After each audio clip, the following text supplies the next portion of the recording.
animal training staff to tell us more about these amazing animals. Good afternoon, ladies and gentlemen. Is everyone having a great day at SeaWorld so far? Excellent. Folks, my name is Josh. I'm a senior animal trainer right here at the Sea Lion and Otter Stadium, and for the past 10 years, I've had the privilege to work with an amazing team of trainers and animals right here at SeaWorld.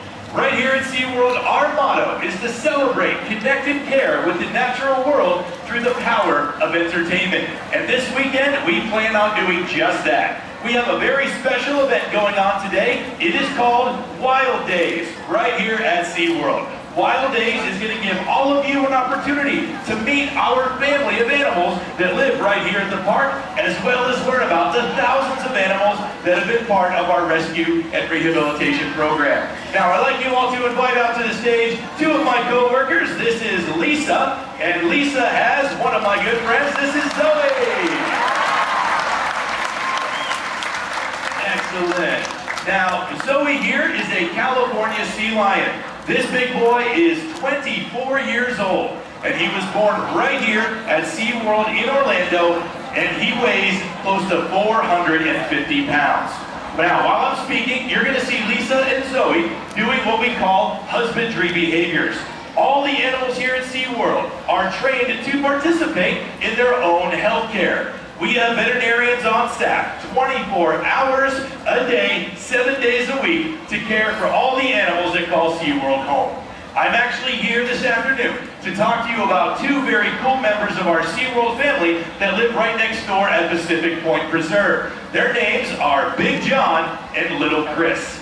Big John and Little Chris are California sea lions that come to us from the Bonneville Dam in Oregon. When this dam was constructed, they took the massive Columbia River and made it into a very small passageway called a fish ladder so the migrating Chinook salmon could continue to swim upstream to their natural spawning grounds.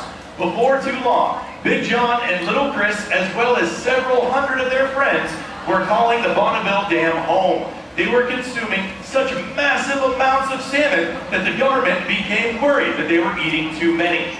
So what they did is they freeze-branded the animals with very large numbers on their back for tracking purposes. They flew them several hundred miles away. I'm not kidding. Within 2 weeks, Big John and Little Chris were back at the Bonneville Dam eating the all-you-can-eat salmon buffet. So these animals became very, very large. Like I said, Zoe here weighs 450 pounds. Big John and Little Chris weighed well over 1,100 pounds. So that's nearly twice the size of this full-grown animal right here. Now, unfortunately, since the relocation didn't work, the only option left that was decided was that they were going to have to euthanize over 90 sea lions every single year. This is where SeaWorld stepped in. We said, hey, hold on 1 minute. We will take as many of these animals as we possibly can, give them good homes, and share their conservation story.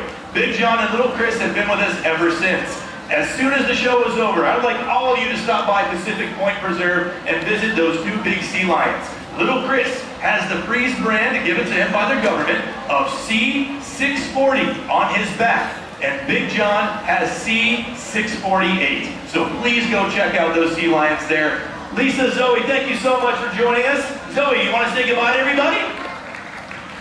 He's going to say goodbye. Or not. That's cool too, Zoe. That's awesome. That's his own very unique way of saying goodbye. Give a big round of applause, everybody. He's awesome. All right. Excellent. Thank you guys very much. Go ahead, go backstage. Get ready for the show. Awesome. Thank you. Now, Big John and Little Chris's story has a happy ending. Unfortunately, that's not always the case. Just last year, some of you might have actually heard about this, there was an epidemic that was plaguing the population of California sea lions right here off the coast of the United States. As the government was busy trying to figure out what was causing this epidemic, they called in SeaWorld and our animal experts from all three parks. And ladies and gentlemen, I'm so happy to announce that we responded to over 440 animals in distress. So very cool. Thank you. 440 animals. Now, I'm very, very pleased to announce that out of those 440 individual cases, 266 of those animals were successfully rehabilitated. 262 of them were released back out into the Pacific Ocean, and 4 of those animals, due to age or injury, now call SeaWorld San Diego their permanent home. If you all would like to learn more about our rescue and rehabilitation program, please visit SeaWorldCares.com. And if you want to see how you all can make a difference, please visit the SeaWorld Busch Gardens ConservationFund.org. You guys have been a fantastic audience. Thank you so much. Enjoy Clyde and Seymour, Day Pirate Island. Have a wild day, everybody.